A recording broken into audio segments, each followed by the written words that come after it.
Olá pessoal, nós vamos falar agora sobre o depósito recursal e as principais alterações que a reforma trabalhista trouxe para esse requisito peculiar do processo do trabalho para a interposição do recurso ou dos recursos trabalhistas. Só relembrando o conceito, o depósito recursal é um requisito de admissibilidade dos recursos trabalhistas que ele afeta exclusivamente o empregador. O que significa isso? Reclamante empregado, reclamado empregador.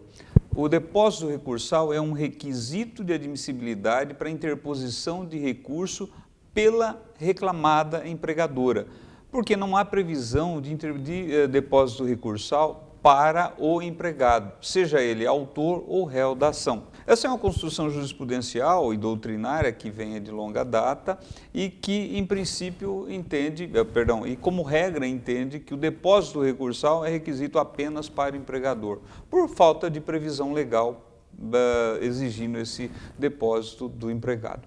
Então, qual é a regra sobre o depósito recursal? É um valor que é determinado pelo TST para cada recurso que a parte reclamada, a empregadora, for interpor, ela tem que fazer um determinado depósito, um valor estabelecido nessa tabela. Esses valores eles são atualizados periodicamente, geralmente uma vez por ano. Hoje, o depósito recursal para o recurso ordinário, que é o recurso que cabe da decisão de primeiro grau, de sentença trabalhista como regra, no processo de conhecimento, hoje ele está em R$ 9.513,16. E os demais recursos, o valor é de R$ 19.026,32. Existe uma regra para o recolhimento desse depósito. A regra é o seguinte: você pega o valor que é estabelecido no julgado, no caso, na sentença, pega o valor que está na tabela do TST, no caso 9.513 para o recurso ordinário, vamos pegar o exemplo, e vê qual é o menor. E aí você faz o depósito. Vamos imaginar uma sentença onde o juiz estabelece no final, na sentença, o valor de condenação de R$20 mil. Qual é o valor? No caso, o empregador vai querer entrar com recurso ordinário dessa sentença. Quanto que ele vai ter que pagar de depósito recursal? Valor da tabela do TST, 9.513. Valor da sentença, 20 mil. Vai recolher 9.513,16. Cuidado, não pode faltar nenhum centavo, senão os tribunais têm negado seguimento ao recurso por causa de centavos. Tudo bem? Um outro exemplo, vamos imaginar que a sentença deu lá o valor de R$5 mil para fins de condenação e estabelecer custas. Vou entrar com recurso ordinário pelo empregador? Opa! Tabela do TST, 9.513. Valor da sentença, 5 mil. Qual é o valor do depósito recursal? 5 mil. Então, é sempre o valor que for menor.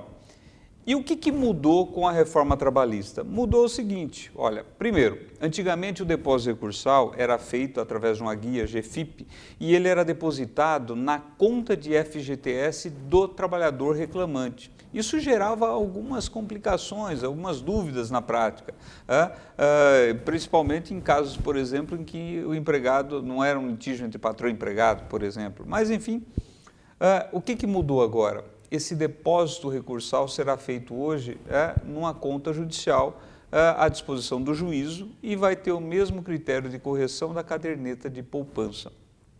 Antes era correção do FGTS, o que rendia uma miséria, era praticamente nada. Agora é pelo menos o critério de correção da caderneta de poupança, o que rende um pouquinho mais. O que beneficia o empregador, porque esse valor do depósito recursal, ele é utilizado eventualmente para pagar a execução. Vamos imaginar que o empregador continue, não obstante o seu recurso, ele continue sendo condenado a pagar alguma coisa para o empregado. Esse valor do depósito recursal, ele já serve como início de pagamento.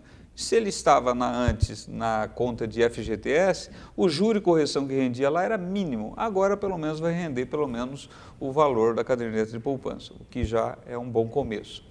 Uma segunda alteração, essa alteração está no artigo 899, parágrafo 4º da CLT.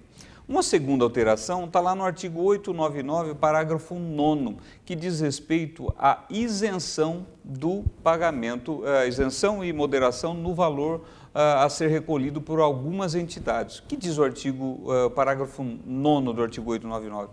O valor do depósito recursal será reduzido pela metade para entidades sem fins lucrativos, para os empregadores domésticos, para microempreendedores individuais e micro e pequenas empresas. Então, agora, as micro e pequenas empresas, as MEI e as EPPs, elas que quiserem recorrer de uma sentença trabalhista, elas vão pagar a metade do valor que estiver estabelecido na tabela do TST, da qual eu comentei há pouco. E as entidades sem fins lucrativos e também os empregadores domésticos também, para recorrer, só vão recolher a metade do valor que estiver estabelecido na tabela do TST, para o recurso que a parte quiser interpor. E uma terceira inovação, e essa foi uma novidade bem grande, é a isenção do pagamento, do depósito recursal para algumas entidades, que está no artigo 899, parágrafo 10. Diz o seguinte: são isentos do depósito recursal os beneficiários da gratuidade judiciária, seja o empregado ou o empregador, mas no caso aqui, o depósito recursal, lógico, o empregador, as entidades filantrópicas, e as empresas em recuperação judicial. Isso aqui é uma novidade. Até antes da reforma, as empresas em recuperação judicial não tinham isenção, tinham que pagar custas e também fazer o depósito recursal, a não ser que conseguisse eventualmente os benefícios da gratuidade judiciária. O interessante é que, no que diz respeito à gratuidade judiciária, a lei, lá no artigo 790 da CLT, não concedeu automaticamente a gratuidade judiciária para a empresa em recuperação judicial. Mas, para fins de depósito recursal, a lei concedeu à empresa em recuperação judicial a total isenção. Uma última alteração introduzida pela reforma trabalhista no artigo 899 está no parágrafo 11. Ele cria a possibilidade de uma nova espécie de depósito recursal. Diz o parágrafo 11, o depósito recursal poderá ser substituído por fiança bancária ou seguro-garantia judicial.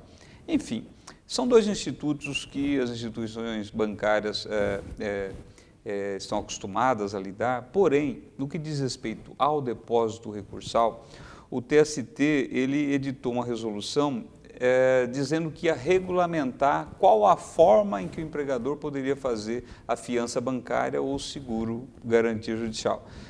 A instrução normativa número 3 do TST, no seu item 2A, diz que o TST ainda vai regulamentar. Essa resolução número 3 é a resolução do TST, perdão, a instrução normativa número 3 é a instrução normativa do TST que regula os pormenores do depósito recursal. Então, se você quiser aprender um pouquinho mais sobre o depósito recursal, você vai ler a instrução normativa número 3 do TST. E no item 2A, justamente alterado agora no final do ano passado, o TST diz que vai regulamentar essa questão da fiança bancária ou seguro garantia judicial. Então, por enquanto, não obstante esteja na lei, por enquanto ainda não dá para arriscar fazer o depósito recursal através de fiança bancária ou seguro garantia judicial. Nós vamos parando por aqui, um abraço e até a próxima aula.